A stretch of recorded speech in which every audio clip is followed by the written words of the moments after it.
오랜만에 동영상 올립니다. 책 하나 번역할 게 있어가지고 한동안 동영상을 올리지 못했습니다. 시청 앞 광장에 나와 있습니다. 앞에 프라자 호텔이 보이는데 프라자 호텔에서부터 광장에 서서 시계 반대 방향으로 한 바퀴 삥 돌아보겠습니다. 우선 프라자 호텔은 1970년대 아니면 80년대쯤 지어진 건물일 것 같고요. 시계 반대 방향으로 옆으로 한옥풍의 문이 하나 보입니다. 이게 환구단입니다. 고종 때 지어졌으니까 19세기 말 아니면 20세기 초에 지어진 건물입니다.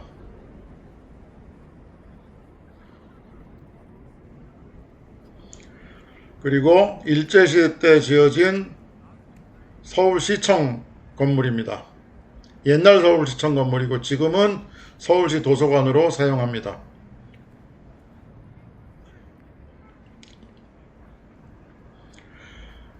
그리고 일제시대 때 부민관으로 사용되던 건물, 지금은 서울시의회 본관입니다. 일제시대 건물이고요.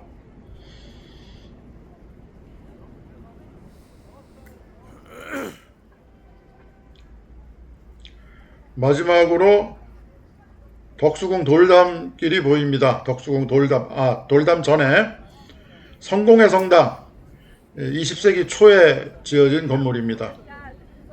서울에서 가장 아름다운 건물이라고 이야기를 하고, 이어서 덕수궁 돌담길이 찻길 너머로 보입니다. 덕수궁은 16세기경부터 존재했던 궁궐입니다. 이렇게 서울시 시청 앞 광장에서 한 바퀴 삥 둘러보면은 아주 옛날부터 지금까지 모든 건축의 역사가 한눈에 들여다보이는 재미있는 공간입니다. 이 공간을 위에서 내려보면 어떻게 될까? 시청 광장과 덕수궁을 위에서 내려다볼 수 있는 전망대가 몇 군데 있습니다. 세 군데 있는데 하나씩 방문해 보겠습니다. 서울시청 서소문청사입니다. 이 건물의 13층에 다락이라고 하는 카페가 있고 정동 전망대라고 하는 전망대가 있습니다. 평소에는 이 정문으로 들어가면 되고요. 토요일, 일요일에는 오른쪽 옆구리에 문이 또 하나 있습니다. 그 문으로 출입하시면 되겠습니다.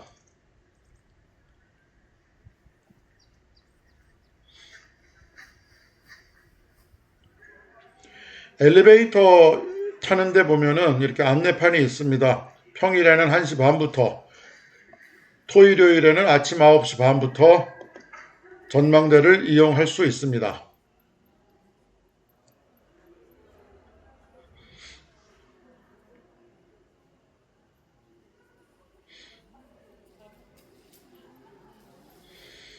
(13층) 엘리베이터에서 내려서 오른쪽으로 보면은 카페가 보입니다.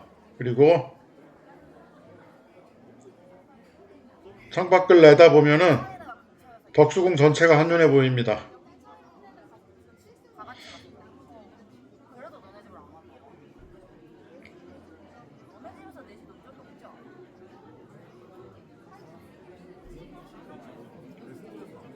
성공회 서울 주교성당이 보이고요. 그 옆으로 옛 부민관, 지금의 서울시 의회 본관이 보입니다.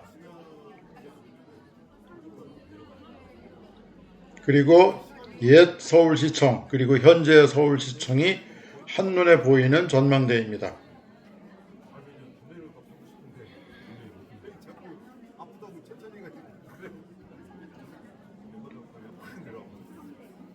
달력에 빨간 표시되어 있는 공휴일이 쉰다고 하니까 이용에 유의하시기 바랍니다.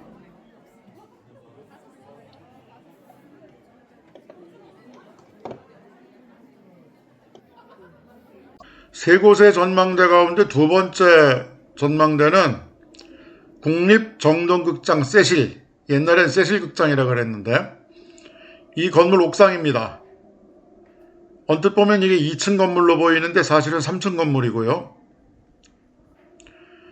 이 엘리베이터를 타고 4층을 누르면은 세실마루라고 하는 옥상으로 올라갈 수 있습니다. 이 옥상의 매력은 성공회 성당을 높은 위치에서 옆에서 자세히 들여다볼 수 있다는 것이고요. 이 건물이 언뜻 보면 유럽 스타일의 건축물인데 이렇게 기와를 절묘하게 섞어서 동서양의 멋이 어우러진 듯한 그런 느낌을 줍니다. 이것을 감상하는 데 놓쳐서는 안 될 포인트라고 저는 생각합니다. 그리고 이제 한여름이 되면 나무가 우거져서 조금 가려지겠습니다만은 지금 같은 초봄은 이렇게 덕수궁을 내려다볼 수가 있습니다. 높지는 않지만은 대신 가까이에서 내려다볼 수 있고 또 시청 앞 광장도 여기서 내려다볼 수 있습니다. 제가 전망대 3군데 들른다고 했는데 여기가 2번째고요. 3번째 전망대는 옛 서울시청 건물, 지금의 서울시 도서관 건물의 옥상입니다. 바로 저 옥상으로 올라가 보려고 합니다.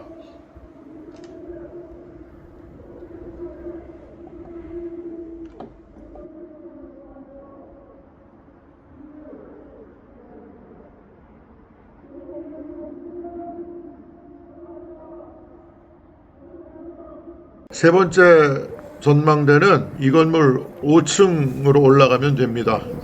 서울도서관, 옛날은 서울시청이었고요. 지금은 서울도서관이라는 간판이 붙어있는 건물입니다. 그런데 막상 5층에 올라가 보니까 옥상으로 통하는 문이 닫혀 있습니다. 관계자들한테 물어보니까 주변에 시위가 많아가지고 시위하는 분들이 옥상에 올라와서 좀 이상한 퍼포먼스 할까봐 예방 차원에서 닫았다고 합니다. 그래서 옥상 전망대는 사용할 수 없고요. 올라온 김에 5층에서부터 한 층 한 층 내려가면서 이 건물의 볼거리 또 견학해볼 만한 거리 찾아보도록 하겠습니다. 일제시대 때 지어진 건물이기 때문에 옛 청사 흔적 이래가지고 위아래로 여닫는 올리고 내리고 해서 여닫는 창문 아주 옛날에 쓰던 창문이 그대로 있고요. 그 다음에 각종 마감재라든가 골조 뭐 이런 것들이 전시되어 있습니다. 근대 건축물에 관심이 있는 분들이라면은 자세히 살펴보면 좋을 것 같고 우리 같은 본토 사람들에게도 구경거리가 됩니다. 그리고 한층 아래로 내려가면은 세계자료실이라고 하는 방이 있는데요. 우리나라에 들어와 있는 각 대사관으로부터 기증받은 책을 받아서 이렇게 구성을 하고 있습니다. 그 나라의 정치, 경제, 역사, 사회, 문화, 지리, 여행 뭐 이런 것들을 안내하고 있는 책이기 때문에 그 나라의 개괄적인 정보를 다 담고 있다고 보면 되겠습니다. 다만 그 나라 언어로 쓰여 있기 때문에 언어의 장벽 때문에 읽지 못하는 경우가 많을 것 같습니다. 그러나 전문가들에게는 꽤 중요한 자료실이 되겠다 하는 생각이 듭니다. 그럼에도 불구하고 열람실의 좌석은 자리가 없습니다. 이분들이 자료를 열람하는 분들이 아니고 자리 차지하고 각자 자기 볼일 보고 있었습니다. 뭐 태블릿 PC 켜놓고 동영상 보는 분들도 계시고 자기가 가지고 온 다른 책 보시는 분들도 있었습니다. 그리고 한층 더 내려와서 3층에는 서울시장 집무실이 있습니다.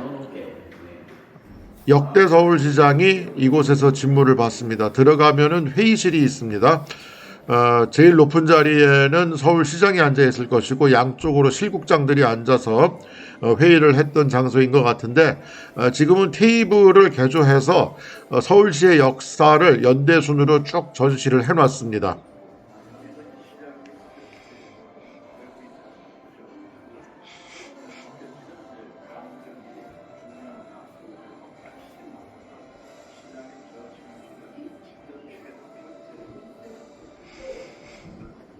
그리고 한 칸 더 안으로 들어가면 접견실이 있습니다. 서울시장이 외부에서 온 여러 손님들을 맞아서 차를 마시고 환담도 하고 뭐 그러는 장소였을 것 같습니다.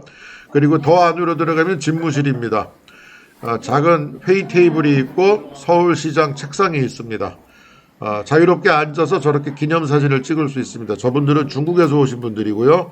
벽에는 연표 형식으로 역대 서울시장과 그 즈음에 일어났던 일들이 기록되어 있습니다. 초대 서울시장은 김형민이라고 하는 1946년에 김형민, 윤보선, 이기붕, 김태선 뭐 이렇게 역대 서울시장의 이름들이 연표 형태로 잘 정리가 되어 있고, 반대쪽 벽에는 화보 형태로 서울시장들의 모습들이 또 정리가 되어 있습니다.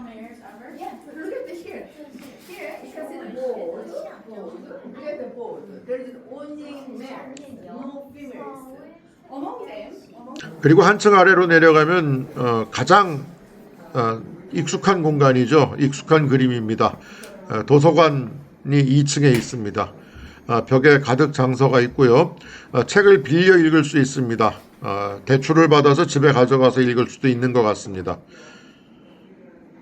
그리고 도서 검색용 PC가 있는데 이 도서관이 가지고 있는 책들을 검색할 수 있습니다. 제 이름을 넣고 검색을 해봤더니 2권이 나옵니다. 제가 번역한 책이 10권이 넘는데 2권밖에 없다는 얘기는 제가 번역한 책들이 많은 사람들이 찾지 않는 책이었다. 많이 안 팔린 책이었다. 또 하나는 이 도서관이 장서가 그만큼 빈약하다. 2가지 의미가 다 있겠습니다.